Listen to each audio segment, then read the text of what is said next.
Hello ಎಲ್ಲರೂ ಕೂಡ ನಮಸ್ಕಾರ. Welcome back to my channel. ನಮ್ಮ ವ್ಲಾಗ್ ನಾನು ಈವ್ನಿಂಗ್ ಇಂದ ಶುರು ಮಾಡ್ತಾ ಇದ್ದೀನಿ. ಏನಂತ ಹೇಳಿದ್ರೆ, ಸೋಹನ್ ಮತ್ತೆ ತನಿಷಾ ಅವ್ರ ಸ್ಕೂಲಲ್ಲಿ ಅವ್ರಿಗೆ ರೋಬೋಟಿಕ್ ಬರ್ಡ್ಸ್ ಅಂಡ್ ಅನಿಮಲ್ಸ್ ಶೋಗೆ ಫ್ರೀ ಟಿಕೆಟ್ಸ್ ನ ಕೊಟ್ಟಿದ್ದಾರೆ. ಸೊ ಹಾಗಾಗಿ ಇವತ್ತು ನಾನು ಅಲ್ಲಿಗೆ ಅವ್ರನ್ನ ಕರ್ಕೊಂಡು ಹೋಗ್ತಾ ಇದ್ದೀನಿ. ಈ ವಿಡಿಯೋನಲ್ಲಿ ಫುಲ್ ವಿಡಿಯೋಸ್ ನ ಶೇರ್ ಮಾಡ್ತೀನಿ, ಕ್ಲಿಪ್ಪಿಂಗ್ಸ್ ನ ಶೇರ್ ಮಾಡ್ತೀನಿ. ಯಾರಾದ್ರೂ ಹೊಸದಾಗಿ ನನ್ನ ವಿಡಿಯೋಸ್ ನ ನೋಡ್ತಾ ಇದ್ರೆ ಪ್ಲೀಸ್ ಒಂದು ಲೈಕ್ ಮಾಡಿ, ಶೇರ್ ಮಾಡಿ, ಹಾಗೆ ಸಬ್ಸ್ಕ್ರೈಬ್ ಮಾಡ್ಕೊಳ್ಳೋದನ್ನ ಮರಿಬೇಡಿ ಫ್ರೆಂಡ್ಸ್. ಇದೇ ರೀತಿ ಸಪೋರ್ಟ್ ಮಾಡ್ತಾ ಇರಿ. ಬನ್ನಿ ವ್ಲಾಗ್ ನ ಶುರು ಮಾಡೋಣ. ರೋಬೋಟಿಕ್ ಬರ್ಡ್ಸ್ ಆ್ಯಂಡ್ ಅನಿಮಲ್ಸ್ ಇದು ಎಕ್ಸಿಬಿಷನ್ ಬಂದ್ಬಿಟ್ಟು ತುಂಬ ದಿನದಿಂದ ಇತ್ತು. ಆಲ್ಮೋಸ್ಟ್ ಒಂದು 15 ಡೇಸ್, 1 ಮಂತಿಂದನೂ ಇತ್ತು. ನಾವು ಇದೇ ರೋಡಲ್ಲಿ ಓಡಾಡ್ತಾ ಇದ್ವಿ. ಬಟ್ ಏನಂದರೆ ಹೋಗೋದಕ್ಕೆ ಟೈಮ್ ಇಲ್ಲ, ಬೇಡ ಇನ್ನೊಂದು ದಿನ ಹೋಗೋಣ, ಇನ್ನೊಂದು ಸಲ ಕರ್ಕೊಂಡು ಹೋಗ್ತೀನಿ ಇದನ್ನೇ ಹೇಳ್ತಾ ಇದ್ದೆ. ಇದು ಚಿಂಪಾಂಜಿನ ಗೋರಿಲ್ಲನ ಗೊತ್ತಾಗ್ತಾ ಇಲ್ಲ, ಗೋರಿಲ್ಲ ಅಂತ ಅನ್ಕೋತೀನಿ ನಾನು. ಸೊ ಗೋರಿಲ್ಲ ಇದನ್ನು ಹೊರಗಡೆ ದೊಡ್ಡದಾಗಿ ಇಟ್ಟಿದ್ರಲ್ವ, ರೋಡ್ ಸೈಡಲ್ಲೇ ಇಟ್ಟಿದ್ರು. ಹಾಗಾಗಿ ಮಕ್ಕಳಿಗೆ ನೋಡಿದ ತಕ್ಷಣವೇ ಅದು ತುಂಬಾ ಅಟ್ರಾಕ್ಟ್ ಮಾಡುತ್ತೆ. ಯಾಕೆ ಅಂತ ಹೇಳಿದ್ರೆ ಅಷ್ಟು ದೊಡ್ಡದಾಗಿರುತ್ತೆ, ಮತ್ತು ಅದು ಮೂಮೆಂಟ್ಸ್ ಆಗ್ತಾ ಇರುತ್ತೆ, ಸೌಂಡ್ಸ್ ಬೇರೆ ಹಾಕಿರ್ತಾರೆ. ಸೊ ಹಾಗಾಗಿ ಮಕ್ಕಳಿಗೆ ತುಂಬಾ ಇಷ್ಟ ಆಗುತ್ತೆ, ನೋಡಬೇಕು ಹೋಗಬೇಕು ಅಂತ ಹೇಳ್ಬಿಟ್ಟು. ಈ ಸರ್ಕಲಲ್ಲಿ ತುಂಬ ಸಲ ಓಡಾಡಿದ್ದೀನಿ ನಾನು. ಹಂಗಾಗಿ ಸೋಹನ್ ನೋಡಿದಾಗೆಲ್ಲ ಹೋಗೋಣ ಹೋಗೋಣ ಹೋಗೋಣ ಅಂತ ಹೇಳ್ತಿದ್ದ. ಸೊ ಫೈನಲಿ ಇವತ್ತು ಲಾಸ್ಟ್ ಡೇ, ಇವತ್ತು ಕರ್ಕೊಂಡು ಬಂದಿದ್ದೀನಿ ಮಕ್ಕಳನ್ನ. ನೋಡ್ತಾ ಇದ್ದೀರಲ್ಲ, ಇವಾಗ ಸೋಹನ್ ಮತ್ತು ತನಿಷಾ ಒಳಗಡೆ ಎಂಟ್ರಿ ಆಗ್ತಾ ಇದ್ದಾರೆ. ಎಂಟ್ರಿ ಆದ ತಕ್ಷಣವೇ ಫಸ್ಟ್ ಸ್ಟಾರ್ಟಿಂಗಲ್ಲಿ ಈ ಆನೆಗಳನ್ನೆಲ್ಲ ಇಟ್ಬಿಟ್ಟಿದ್ದಾರೆ. ಈ ಆನೆಗಳಿಗೆಲ್ಲ ನೋಡಿ ಎಷ್ಟು ಚೆನ್ನಾಗಿ ಡೆಕೋರೇಟ್ ಮಾಡಿದ್ದಾರೆ ಅಂದರೆ, ಟ್ರೆಡಿಷ್ನಲ್ ಆಗಿ ಈಗ ಅಂಬಾರಿ ಹೊತ್ತಾಗ ಹೇಗೆ ಕಾಣಿಸುತ್ತೆ ಆನೆಗಳು ಆ ಥರ ಇದೆ. ಮತ್ತು ಮೇಲ್ಗಡೆ ಕೂತಿರೋ ಅಂಥವ್ರು ಅಷ್ಟೇ, ಅಲ್ಲಿ ಕೂಡ ಅವ್ರಿಗೆ ಕೈಯೆಲ್ಲ ಮೂಮೆಂಟ್ಸ್ ಆಗ್ತಾ ಇದೆ. ಸೊ ಎಷ್ಟು ಚೆನ್ನಾಗಿದೆ ಅಂತ ಹೇಳಿದ್ರೆ ನೋಡಲಿಕ್ಕೆ ರಿಯಲ್ ಆನೆಗಳೇನೋ ಅನ್ನೋ ಥರ ಕಾಣಿಸುತ್ತೆ. ಇದು ರಿಯಲ್ಲಾ ಅಥವಾ ರಿಯಲ್ ಅಲ್ವಾ ಅಂತ ಹೇಳ್ಬಿಟ್ಟು ನಮ್ಗೆ ದೂರಿಂದ ನೋಡಿದ್ರೆ ಅನಿಸೋದೇ ಇಲ್ಲ. ಅಷ್ಟು ರಿಯಲಿಸ್ಟಿಕ್ ಆಗಿ ಅವರು ಅದನ್ನು ಮಾಡಿರ್ತಾರೆ. ತುಂಬಾ ಚೆನ್ನಾಗಿತ್ತು. ಸೋಹನ್ ಅಂತೂ ಧೈರ್ಯವಾಗಿ ಅದನ್ನು ಟಚ್ ಮಾಡ್ತಾ ಇದ್ದ, ಅದು ಮೂಮೆಂಟ್ ಆದಂಗೆ.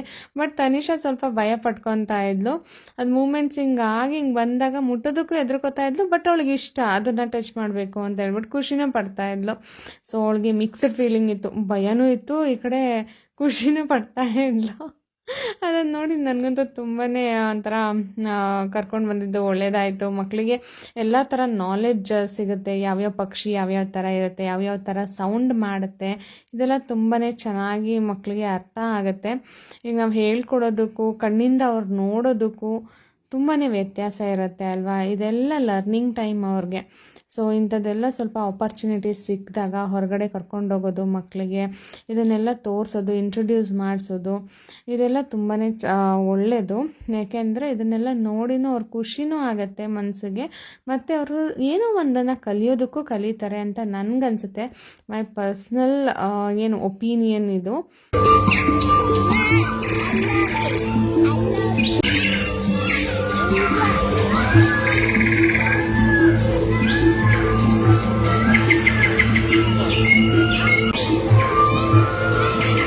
ಸೋಹನ್, ಇದು ಎಲಿಫೆಂಟ್ ಬರ್ಡಾ?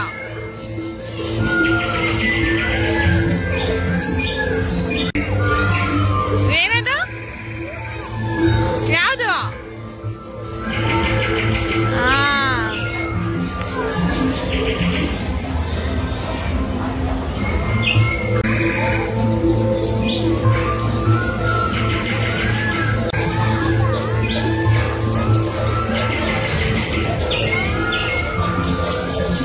ಬುಲೋಕ್ರಾನಿಕ್ಸ್.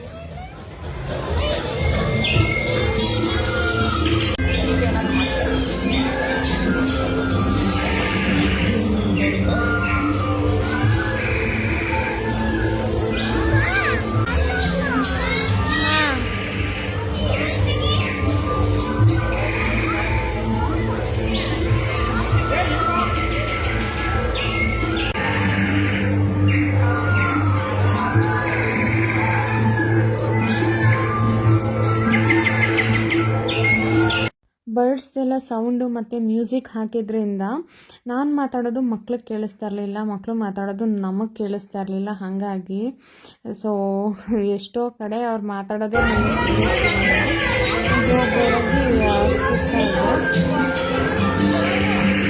ಯಾವುದದು ಬರ್ಡ್? ಚಿನ್ನ ಪಿಕಾಕ್ ಇಷ್ಟ ಆಯ್ತಾ ನಿನ್ಗೆ? ಇಷ್ಟನಾ ಪಿಕಾಕ್? ತನಿಷಾ ನಿನ್ಗೆ ಇಷ್ಟನಾ ಪಿಕಾಕ್? ಇಷ್ಟನಾ?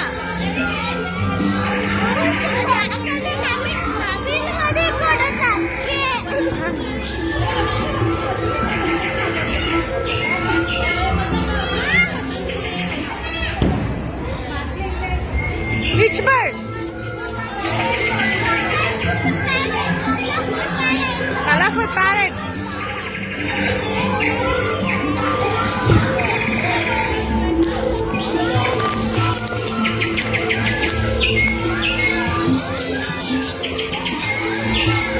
ಯಾವ bird ಅದು?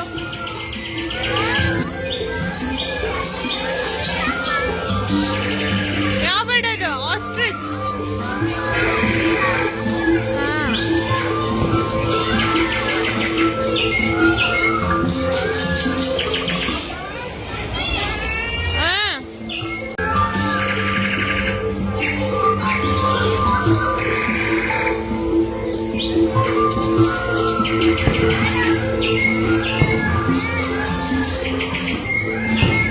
ನೋಡದು ಮರ ಕುಟುಕ ಅಂತಾರಲ್ವಾ, ಅದು ಮರನ.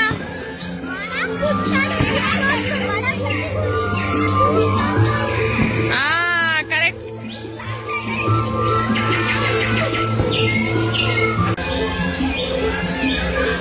ಕೊಕ್ರೆ.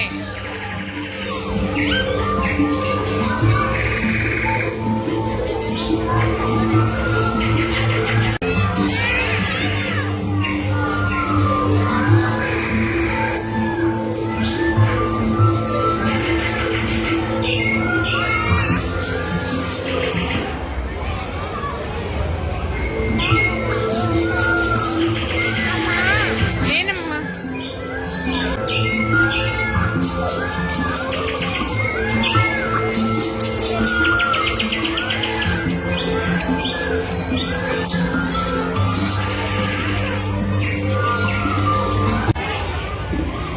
ಚಿನ್ನಿ, ಕಾಡಲ್ಲಿ ಇರ್ತಾರಲ್ಲ ಅವ್ರು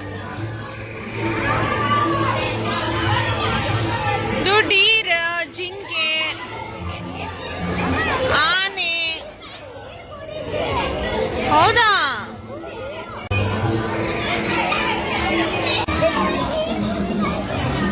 ಏನು?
ಹಾಗೆ ಅದೆಲ್ಲ ಮುಗಿದ್ಮೇಲೆ ಅಲ್ಲೇ ಕೂಡ ತುಂಬ ಸ್ಟಾಲ್ಸ್ ಕೂಡ ಹಾಕಿದ್ರು.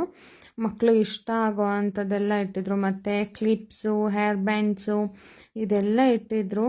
ಸೊ ಅದನ್ನೆಲ್ಲ ಸ್ವಲ್ಪ ನೋಡಿಕೊಂಡು ನಾನೊಂದೆರಡು ಕ್ಲಿಪ್ಸು, ಹಾಗೇ ತನಿಷಾಗೆ ಹೇರ್ ಬ್ಯಾಂಡು, ಸೋಹನ್ಗೆ ಒಂದು ಗೊಂಬೆ ಆಟಾಡೋದಕ್ಕೆ ಕಾರು, ಆ ಥರದ್ದೆಲ್ಲ ತೊಗೊಂಡು ಮನೆಗೆ ಬಂದ್ವಿ. ಸೊ ತುಂಬಾ ಚೆನ್ನಾಗಿತ್ತು ಕಲೆಕ್ಷನ್ಸ್ ಅಂತೂ. ಅಂದರೆ ರೀಸನಬಲ್ ರೇಟ್ ಕೂಡ ಇತ್ತು, ತುಂಬ ಜಾಸ್ತಿ ಅಥವಾ ಇದು ಅನ್ನೋ ಥರ ಏನಿರಲಿಲ್ಲ. ನೋಡಿ ಇದೆಲ್ಲ ಎಷ್ಟು ಚೆನ್ನಾಗಿದೆ ಐಟಮ್ಸು, ಕ್ರಾಫ್ಟು, ವುಡ್ಡಿಂದೆಲ್ಲ ತುಂಬಾ ಚೆನ್ನಾಗಿತ್ತು. ಅಂದರೆ ಅವ್ರು ಮಾಡಿರೋವಂಥ ಕ್ರಾಫ್ಟ್ಸ್ ಕೂಡ ತುಂಬಾ ಚೆನ್ನಾಗಿತ್ತು, ಡಿಸೈನ್ಸ್ ಚೆನ್ನಾಗಿತ್ತು. ಸೊ ಯಾರಾದರೂ ತೊಗೊಳ್ಳೋರಿದ್ದರೆ ರೀಸನಬಲ್ ಪ್ರೈಸ್ ಇದ್ದಿದ್ದರಿಂದ ತೊಗೋಬೋದಾಗಿತ್ತು. ಟ್ರೆಡಿಷ್ನಲಾಗಿ ಕೂಡ ಇತ್ತು. ಹಾಗೆಯೇ ಕೆಲವು ಗೇಮ್ಸ್ಗಳನ್ನ ಕೂಡ ಇಲ್ಲಿ ಇಟ್ಟಿದ್ರು. ಸೋಹನ್ಗಂತೂ ಹಾಗೆ ಮಾಡಬೇಕು, ಹೀಗೆ ಮಾಡಬೇಕು, ನಾನು ಆಟಾಡ್ತೀನಿ ಅಂತ ಹೇಳ್ಬಿಟ್ಟು ತುಂಬ ಎಕ್ಸೈಟೆಡ್ ಆಗಿದ್ದ. ಸೊ ಹಾಗಾಗಿ ಒಂದೆರಡು ಗೇಮ್ಸ್ನ ಕೂಡ ಆಡಿಸ್ದೆ ಅವನ ಕೈನಲ್ಲಿ. ಅವನಿಗಂತೂ ನೋಡು ಅಮ್ಮ, ನಾನು ಇವಾಗ ಇದರಲ್ಲಿರೋದು ಅದು ಗೆಲ್ತೀನಿ, ಇದು ಗೆಲ್ತೀನಿ ಅಂತ ಹೇಳ್ತಾ ಇದ್ದ. ಬಟ್ ಕೊನೆಗೆ ನಮಗೆ ಬಂದಿದ್ದು ಗಿಫ್ಟ್ ಕೇಳ್ಕೊಂಬಿಟ್ರೆ ನೀವು ನಿಜವಾಗ್ಲೂ ನಗ್ತೀರಾ. ನಾವು ಎಕ್ಸ್ಪೆಕ್ಟೇಷನ್ಗೆ ಅಲ್ಲಿ ಹುಲಿದು ಮತ್ತು ಇನ್ನೊಂದು ಯಾವುದೋ ದೊಡ್ಡದು ಗೊಂಬೆ ಇತ್ತು, ಅದನ್ನು ಗೆಲ್ತೀನಿ ಅಂತ ಹೇಳ್ತಾ ಇದ್ದ. ಬಟ್ ನಮಗೆ ಸಿಕ್ಕಿದ್ದು ಪಾತ್ರೆ ತೊಳೆಯೋ ಸ್ಕ್ರಬ್ಬು. ಸೊ ಅವನಿಗಂತೂ ತುಂಬ ಬೇಜಾರಾಗೋಗ್ಬಿಡ್ತು. ನನಗೆ ಬರಲೇ ಇಲ್ಲ ಅಂತ ಫೀಲ್ ಮಾಡ್ಕೋತಾ ಬಿಡು ಪರವಾಗಿಲ್ಲ, ನಾವೆಲ್ಲಾದರೂ ಹೊರಗಡೆ ಹೋದಾಗ ತೆಕ್ಕೊಡ್ತೀನಿ ನಾನು ಅದನ್ನು ಅಂತ ಹೇಳಿದೆ ನಾನು ಅವನಿಗೆ.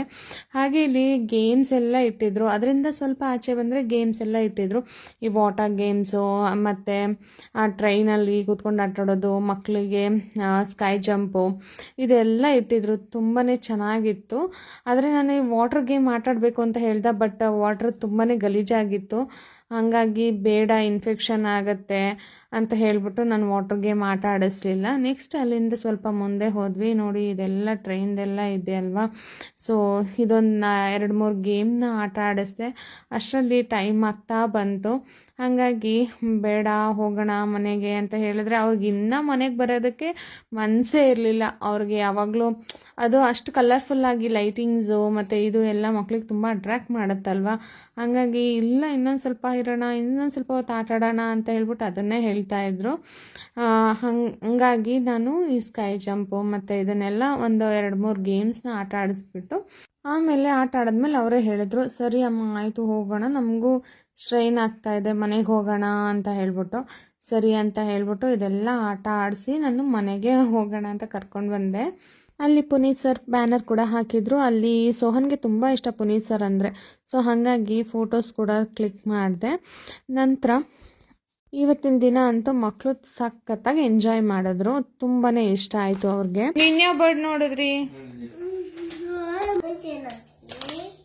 Snow bird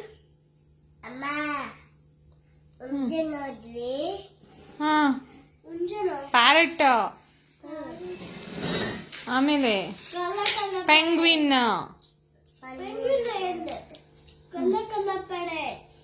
okay.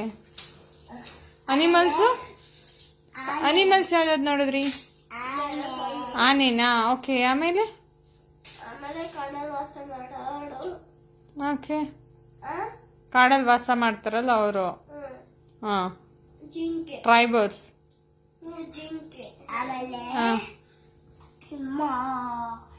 ಓಹೋ ಓಕೆ.